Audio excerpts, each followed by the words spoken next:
Shelby and Michelle with Farmhouse Living, and welcome back to our channel. Today we are talking about how to choose lighting in your home, whether it's for a kitchen, a living room, breakfast nook, dining room. We're going to talk about how to do that, but also how to do that in an open floor plan. So if you have an open concept and you're worried about your lighting clashing or not being cohesive, we are going to talk about that today.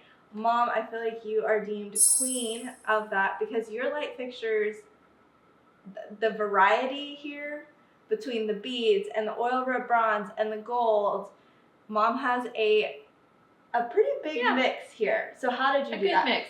So what I like to do is kind of choose the overarching feel of a home. So every home has its own kind of unique feel, and this home lends itself to coastal modern farmhouse. And so I just went with lighting that would work within that vein. And so we have gold fixtures in the kitchen, and we have a beaded chandelier in the breakfast nook, and then we have a lantern that is a bronze, and it actually has a tinge of gold on it. Yeah. It's like a rubbed oil bronze. It's a little goldy. And so all those things work really well together.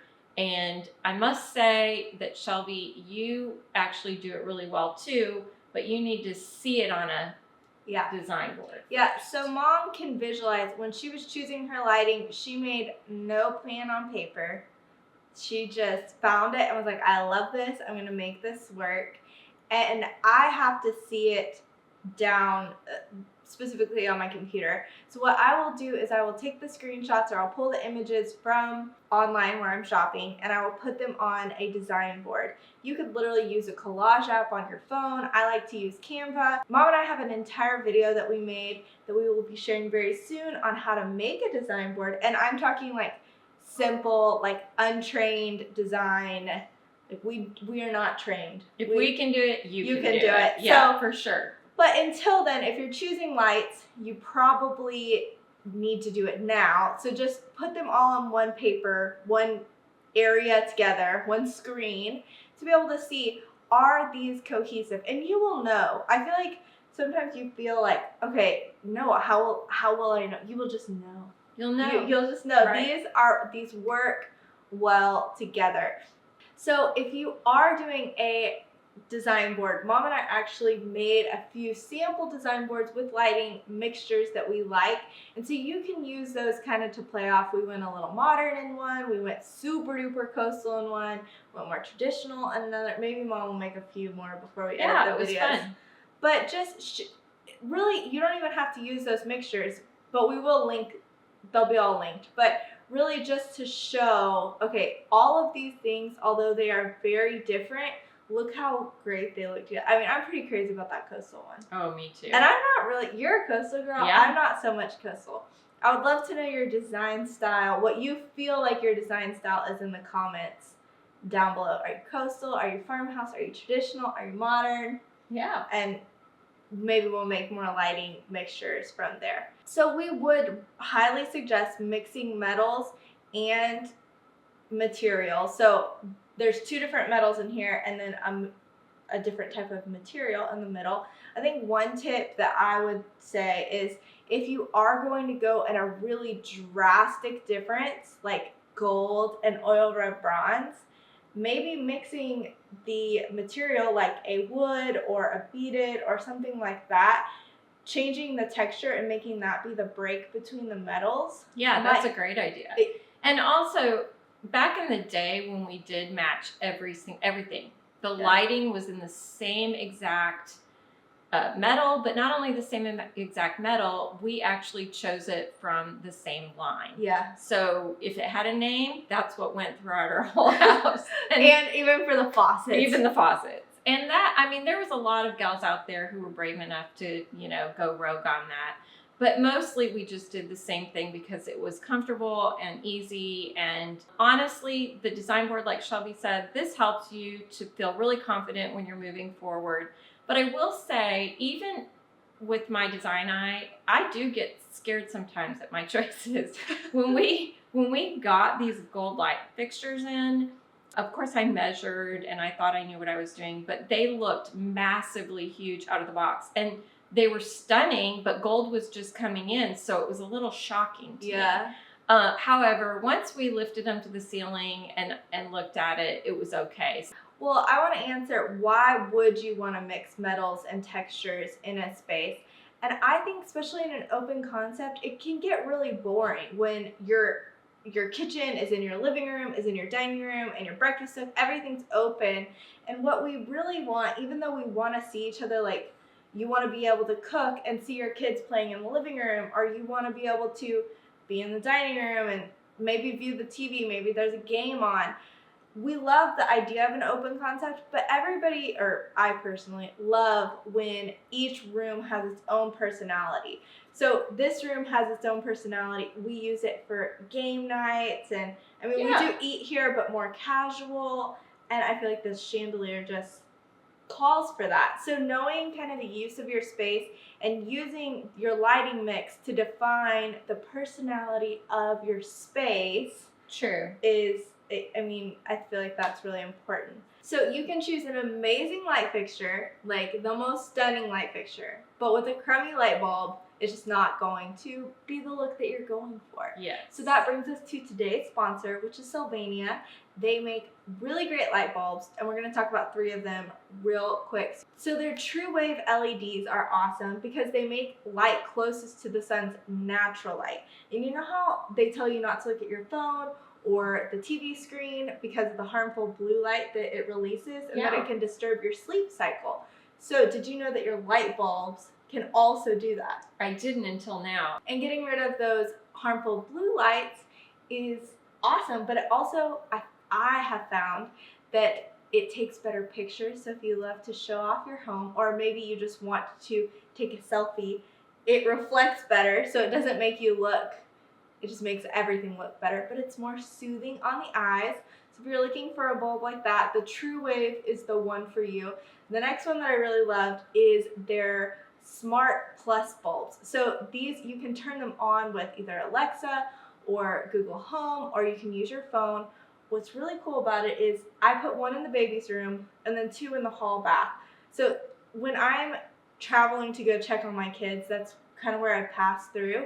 So being able to just click the lights on and not fumble through the hallway is really cool. That's awesome. But if I wanted to have a dance party and make the bulbs blue or pink or do something crazy, the last bulb that Sylvania has shared with us today is their Light Shield bulb.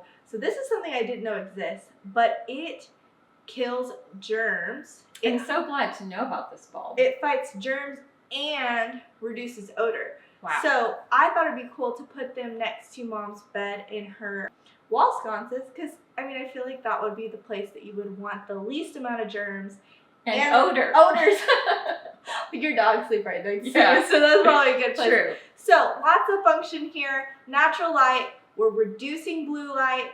We are making it smart and accessible, so we can have it, you know, whenever. We can have a dance party, and you're killing germs. I mean, they really do it all. That's amazing. We have the link in description if you are looking to purchase. So now it's time to share more tips on how to find the perfect lighting for your home. So the next thing that we can talk about with lighting is size. So we've had a few scares. Yeah, as I said, we had a few scares. And it's good to kind of hold up a measuring tape and decide what size lighting you'll need, because it can be kind of deceptive online. Yeah, so with a new build, it's much harder because you're literally going kind of blind. But we both renovated our homes, and I use the existing fixtures to kind of gauge. I would say most of the time, the fixtures are too small. Right. And warning, word of warning, when you open the box and it's on the floor, it always feels so much bigger than when it's in the ceiling. When we bought the rejuvenation drum lights in Mom's dining room, she called me. I thought she was crying. Yeah. She was like, these I are was scared. so big. Lighting always feels huge on the floor. Yeah, but It I does. would almost always say go a little bit bigger than you think. Like for Mom's bedroom, if she would have gone a hair smaller, that fixture is ginormous. Yeah. But in the room, it feels Just right. Just Because right. the ceiling height, it was so tall. Yeah. I needed something long and a little bit wider so that it would just draw your eye up, and that's what that does. So recap of lessons 1 and 2 is don't be afraid to mix and your textures, your metals, and don't be afraid to go big. Just basically this is a message of courage for all you design enthusiasts out there. Just be brave and do something just crazy. Well, not too crazy, because we just bought at an estate sale a chandelier that we thought would go in the entry, and now we're getting like a little bit, kind of cocky or something. And so this chandelier, honestly, y'all, it would literally swallow up the entire room. And when I brought it in, I was like, not gonna work here. I will tell you that I was not trying to buy that. You were trying to buy that. Yeah, that was me. Now I think I should go big. If you're like me, you had no fear before in your lighting choices. I was a little bit more timid. So if you're like me and you have a hard time making bolder design choices, lighting is a great place to go big and bold. I think, because you can go simple all around and that can be your one statement. So well, it's the jewelry of a home, right? Yeah. So I put together a couple questions to ask yourself for the more practical people when you're choosing your light fixture. So the first question is, how much light do I need in this space? So for some of my rooms, I didn't have like can lights, and then others I did have can lights. So I wasn't as worried as the light output with the ones with can lights versus without. This particular room does not have can lights, and this particular fixture does not produce very much light, but there is a massive window here. So you can see that. Well, even still, you think I should add can lights to this room. However, what I did was I bought 2 really awesome lamps, and I put them on a buffet within the breakfast nook. And for me personally, even in the night, it gives the perfect ambiance. It does have an ambiance. So I'm not going to add the cans in this room. I think this light fixture, while it doesn't really produce very much light, with the window and my lamps, it's perfect. Well, and it's surrounded by 2 rooms that are very well lit. Mm-hmm. And so with their cans and multiple fixtures, so I would just ask yourself, how much light do I need in this space? Do I have can lights? Is this the only thing that's producing light in here? Do I have a lot of windows? And just decide what function you need. Because we want them to be beautiful, but we always want to think of form and function.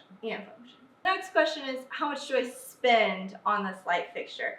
So you kind of gave a tidbit. So Mom wrote the blog. So if you want to go to farmhouseliving.com, linked in the description, we have a whole write-up of everything if you want to dive deeper, but I'll let you share. So, one of my thoughts is lanterns are very timeless. So if you want to go with something timeless that really also goes along with many, many different home styles, do something that's like a nice lantern, which I do have in a couple rooms.